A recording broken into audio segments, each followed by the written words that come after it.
ಕಾಯೋದ್ರಲ್ಲಿ ಏನೋ ಒಂಥರ ಮಜಾ ಇದೆ ಅಂತ ನಿಮ್ಗನ್ಸುತ್ತಾ? ಇಲ್ಲ ಏನಪ್ಪ ಎಷ್ಟು ಕಾಯಬೇಕು ಅಂತ ನಿಮಗೇನಾದರೂ ಅನಿಸ್ತಾ ಇರುತ್ತಾ? ಸ್ನೇಹಿತರೆ, ಒಂದು ಎಕ್ಸಾಮ್ ನಡೆಯುತ್ತೆ. ಆ ಎಕ್ಸಾಮು ಪ್ರಿಲಿಮ್ಸ್ ಎಕ್ಸಾಮು ಮೊದಲಿಗೆ ನಡೆಯುತ್ತೆ.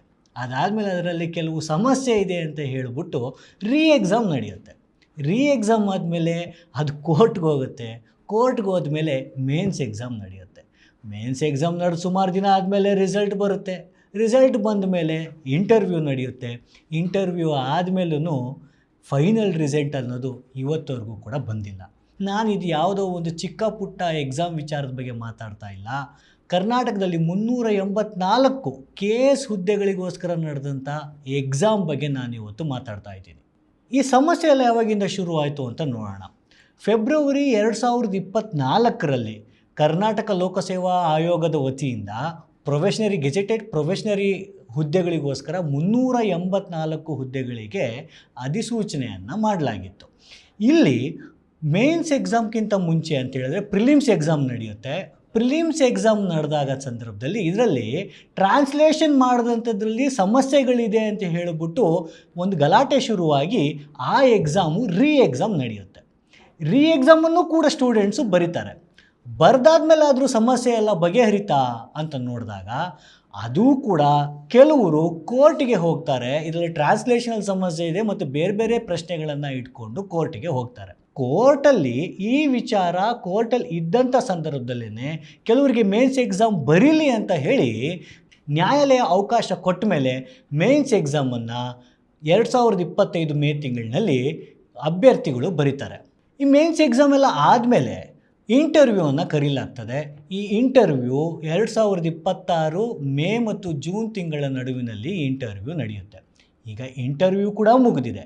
ಈ ಇಂಟರ್ವ್ಯೂ ಮುಗಿದ ಮೇಲೆ ಕೋರ್ಟ್ನಲ್ಲಿ ಈ ವಿಚಾರದ ಬಗ್ಗೆ ಹಿಯರಿಂಗ್ಸ್ ನಡೀತಾ ಇದೆ ಅನ್ನೋ ಕಾರಣವನ್ನು ಇಟ್ಕೊಂಡು ಇಲ್ಲಿವರೆಗೂ ಕೂಡ ಎಕ್ಸಾಮ್ಸ್ನ ಫೈನಲ್ ರಿಸಲ್ಟನ್ನು ಅನೌನ್ಸ್ ಮಾಡಲಾಗಿಲ್ಲ. ಈಗ ಪ್ರಿಲಿಮ್ಸ್ ಮುಗಿದಿದೆ, ಮೇನ್ಸ್ ಮುಗಿದಿದೆ, ಮೇನ್ಸ್ ರಿಸಲ್ಟ್ ಬಂದಿದೆ, ಇಂಟರ್ವ್ಯೂ ಕೂಡ ಆಗಿದೆ. ಆದರೆ ಫೈನಲ್ ರಿಸಲ್ಟ್ ಎಲ್ಲಿದೆ ಅಂತ ಹೇಳಿಬಿಟ್ಟು ಎಕ್ಸಾಮ್ ಬರೆದಿರ್ತಕ್ಕಂಥ ಅಭ್ಯರ್ಥಿಗಳು ಪ್ರಶ್ನೆಯನ್ನು ಮಾಡ್ತಾ ಇದ್ದಾರೆ. ಇಲ್ಲಿ ಏನಪ್ಪ ಸಮಸ್ಯೆ ಆಗಿದೆ ಕೋರ್ಟ್ನಲ್ಲಿ ಅಂತ ಹೇಳಿದರೆ 56% ಮೀಸಲಾತಿಯ ವಿಚಾರ ನ್ಯಾಯಾಲಯದಲ್ಲಿ ನಡೀತಾ ಇರೋದ್ರ ಬಗ್ಗೆ ಇಲ್ಲಿ ಸಮಸ್ಯೆ ಇದೆ ಅಂತ ಹೇಳಿಬಿಟ್ಟು ನಮ್ಮ ಕಣ್ಣು ಮುಂದೆ ಕಾಣ್ತಾ ಇದೆ. ಇಲ್ಲಿ ಯಾವ ಥರ ಸಮಸ್ಯೆ ಇದೆ ಅಂತ ನೋಡೋಣ. ಕರ್ನಾಟಕದಲ್ಲಿ SC/ST ಅಭ್ಯರ್ಥಿಗಳಿಗೆ 6% ರಿಸರ್ವೇಷನನ್ನು ಜಾಸ್ತಿ ಮಾಡಬೇಕು ಅನ್ನೋ ವಿಚಾರವಾಗಿ, ಅಂದರೆ SCಗೆ 3%, STಗೆ 3% ರಿಸರ್ವೇಷನ್ ಜಾಸ್ತಿ ಮಾಡಬೇಕು ಅನ್ನೋ ವಿಚಾರದಲ್ಲಿ ಕೋರ್ಟ್ನಲ್ಲಿ ಇದು ವಿಚಾರಣೆ ನಡೀತಾ ಇದೆ. ಇಲ್ಲಿ ಬರುವಂಥ ಮುಖ್ಯವಾದಂಥ ವಿಚಾರ ಏನಪ್ಪ ಅಂತ ಹೇಳಿದರೆ, ಇದೇ ವಿಚಾರವನ್ನು ಇಟ್ಕೊಂಡು ಇದೇ ಫ್ರೇಮ್ವರ್ಕ್ನಲ್ಲಿ ವಿಚಾರಣೆ ನಡೀತಾ ಇರಬೇಕಾದ್ರೆ ಇದೇ KPSC ಬೇರೆ ಬೇರೆ ಟೆಸ್ಟ್ಗಳ ಎಕ್ಸಾಮ್ಗಳ ರಿಸಲ್ಟನ್ನು ಬಿಡುಗಡೆ ಮಾಡಿದೆ. ಅದರಲ್ಲಿ PDO ಇರ್ಬೋದು, CTI ಇರ್ಬೋದು, ಇದು ಎಲ್ಲವನ್ನೂ ಕೂಡ ಬಿಡುಗಡೆ ಮಾಡಲಿಕ್ಕಾಗಿದೆ. ಆದರೆ ಈ KS ಹುದ್ದೆಯ ನೇಮಕಾತಿಯ ರಿಸಲ್ಟನ್ನು ಯಾಕೆ ಬಿಡುಗಡೆ ಮಾಡೋಕ್ಕಾಗಿಲ್ಲ ಅನ್ನೋ ಪ್ರಶ್ನೆ ಎಲ್ಲರ ಮುಂದೆ ಇದೆ. ಇನ್ನು ಕರ್ನಾಟಕದಲ್ಲಿ ಅಥವಾ ನಮ್ಮ ದೇಶದಲ್ಲೂ ಕೂಡ ಈ ರಿಸರ್ವೇಷನ್ ಸೀಲಿಂಗ್ ಅಂತ ಹೇಳಿದರೆ ಮೀಸಲಾತಿಯ ಮೇಲ್ಮಿತಿಯ ಬಗ್ಗೆ, EWS ಬಗ್ಗೆ ಮತ್ತು ಕರ್ನಾಟಕದ ಹೊತ್ತಿನಲ್ಲಿ ಒಳ ಮೀಸಲಾತಿಯ ಬಗ್ಗೆ ಹಲವಾರು ಚರ್ಚೆಗಳು ನಡೀತಾನೆ ಇದೆ. ಈ ಚರ್ಚೆಯಲ್ಲಿ ನಮಗೆ ಬರುವಂಥ ಮುಖ್ಯವಾದ ಪ್ರಶ್ನೆ ಏನಪ್ಪ ಅಂತ ಹೇಳಿದರೆ, ಕೋರ್ಟ್ನಲ್ಲಿ ಇವಾಗಿರೋದು 50 ಮಿತಿಯನ್ನು ದಾಟಲಿಕ್ಕಾಗಲ್ಲ, ಹಾಗಾಗಿ 56% ಮೇಲೆ ಏನು ಚರ್ಚೆ ನಡೀತಾ ಇದೆ. EWS ಬಂದಾಗ 50ರ ಮೇಲ್ಮಿತಿಯನ್ನು ದಾಟಿಯೂ ಕೂಡ ಇದನ್ನು ಇಂಪ್ಲಿಮೆಂಟ್ ಮಾಡಲಾಯಿತು. ಆದರೆ SC/STಗೆ 6%ಅನ್ನು ಜಾಸ್ತಿ ಮಾಡ್ತಾ ಇದ್ದಾರೆ ಅಂದ ಮಾತ್ರಕ್ಕೆ ಇಷ್ಟು ದೊಡ್ಡ ಚರ್ಚೆ ಆಗಬೇಕಾ? ಆ ಒಂದು ಚರ್ಚೆಗೋಸ್ಕರ, ಆ ಹಿಯರಿಂಗಿಗೋಸ್ಕರ ಕಾನೂನಾತ್ಮಕವಾದಂಥ ಚರ್ಚೆಗಳು ಕೋರ್ಟ್ನಲ್ಲಿ ಇದೆ ಅನ್ನೋ ಕಾರಣಕ್ಕೋಸ್ಕರ ವರ್ಷಾನುಗಟ್ಟಲೆಯಿಂದ ಕಾಯ್ತಿರ್ತಕ್ಕಂಥ ಈ ಅಭ್ಯರ್ಥಿಗಳ ವಯಸ್ಸು, ಅವರ ಶ್ರಮ, ಅವರ ಸಮಯ ಏನಾಗಬೇಕು ಅನ್ನೋ ಒಂದು ಪ್ರಶ್ನೆಯೂ ಕೂಡ ಇದು ಜೊತೆಗೇ ಬರುತ್ತೆ ಸ್ನೇಹಿತರೆ.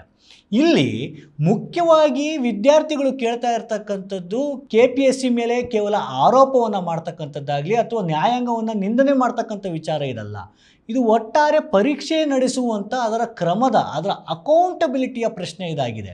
ಇದೇ ಅಕೌಂಟಬಿಲಿಟಿಯನ್ನು ಇಟ್ಕೊಂಡು ದೇಶದಾದ್ಯಂತ ನೀಟ್ ಪರೀಕ್ಷೆಯ ವಿದ್ಯಾರ್ಥಿಗಳು ದೊಡ್ಡ ಪ್ರತಿಭಟನೆಯನ್ನು ಮಾಡಿ ರಾಜೀನಾಮೆಯನ್ನು ಪಡ್ಕೊಂಡಿದ್ದಂಥದ್ದನ್ನು ನಾವು ನೋಡೇ ಇದ್ದೀವಿ.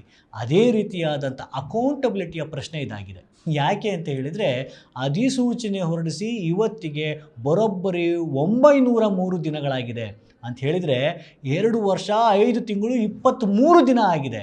ಇಷ್ಟು ದಿನಗಳ ಕಾಲ ಈ ಅಭ್ಯರ್ಥಿಗಳು ನಿರಂತರವಾಗಿ ಕಾಯ್ಕೊಂಡೇ ಬಂದಿದ್ದಾರೆ.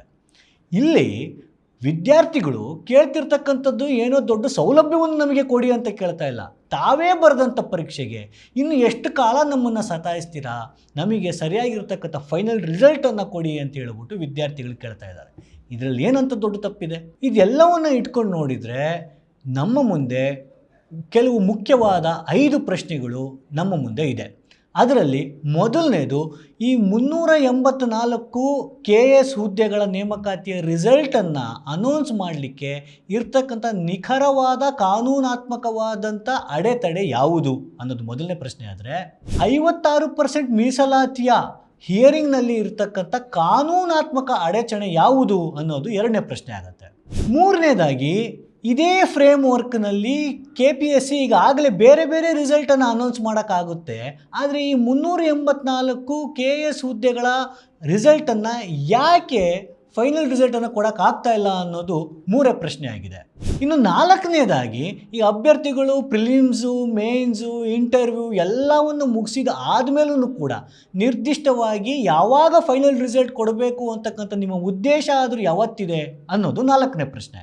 ಈ 5ನೇ ಮತ್ತು ಕೊನೆಯ ಪ್ರಶ್ನೆ ಏನಪ್ಪ ಅಂತ ಹೇಳಿದ್ರೆ, 903 ದಿನಗಳ ಆಗಿಯೂ ಕೂಡ ಇನ್ನೂ ಕೂಡ ಫೈನಲ್ ರಿಸಲ್ಟ್ ಬಂದಿಲ್ಲ ಅಂತ ಹೇಳಿದರೆ ಇದಕ್ಕೆ ಆಡಳಿತಾತ್ಮಕವಾದಂಥ ಹೊಣೆ ಯಾರದ್ದು ಅನ್ನೋ ಒಂದು ಪ್ರಶ್ನೆ ಇದೆ.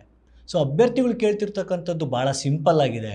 ನಮ್ಮ ವಯಸ್ಸನ್ನು ಪರಿಗಣಿಸಿ, ನಮ್ಮ ಸಮಯವನ್ನು ಪರಿಗಣಿಸಿ, ನಮ್ಮ ಶ್ರಮವನ್ನು ಪರಿಗಣಿಸಿ ನಮಗೆ ರಿಸಲ್ಟನ್ನು ಕೊಡಿ ಅಂತ ಕೇಳ್ತಾ ಇದ್ದಾರೆ. ಇದು ಕೇಳ್ತಿರ್ತಕ್ಕಂಥದ್ದು ಅತ್ಯಂತ ನ್ಯಾಯಯುತವಾಗಿದೆ ಸ್ನೇಹಿತರೆ.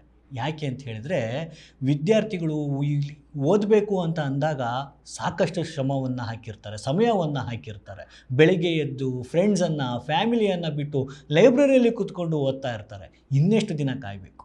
ಈ 903 ದಿನಗಳ ನಂತರ ಆದರೂ ಕೂಡ ಈ ಪ್ರಶ್ನೆಗೆ ಉತ್ತರ ಕೊಡಲೇಬೇಕು ಅಂತೇಳ್ಬಿಟ್ಟು ನಮಗೆ ಅನಿಸ್ತದೆ.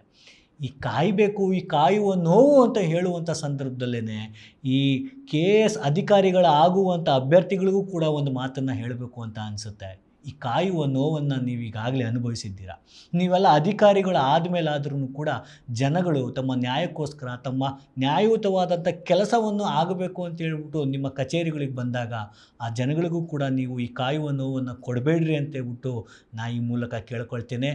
ಕೊನೆಯದಾಗಿ, KPSC ಮತ್ತು ಸರ್ಕಾರ ಎಲ್ಲವೂ ಕೂಡ ಮಧ್ಯಪ್ರವೇಶ ಮಾಡಬೇಕಾಗತ್ತೆ. ವಿದ್ಯಾರ್ಥಿಗಳಿಗೆ 2 ವರ್ಷದಿಂದ ಏನು ತಡೆ ಹಿಡಿಯಲಾಗಿರ್ತಕ್ಕಂಥ ಈ ರಿಸಲ್ಟನ್ನು, ಫೈನಲ್ ರಿಸಲ್ಟನ್ನು ಪಡ್ಕೊಳ್ಳುವಂಥ ಅರ್ಹತೆ ಎಲ್ಲ ವಿದ್ಯಾರ್ಥಿಗಳಿಗೂ ಕೂಡ ಇದೆ, ಅಭ್ಯರ್ಥಿಗಳಿಗಿದೆ. ಅವರಿಗೆ ಕೊಡಬೇಕಾದಂಥ ಕೆಲಸವನ್ನು ಸರ್ಕಾರ ಮತ್ತು KPSC ಮಾಡಬೇಕು ಅಂತೇಳ್ಬಿಟ್ಟು ನಾವು ಈ ಮುಖಾಂತರ ಕೇಳ್ಕೊಳ್ತೇವೆ. ಧನ್ಯವಾದಗಳು.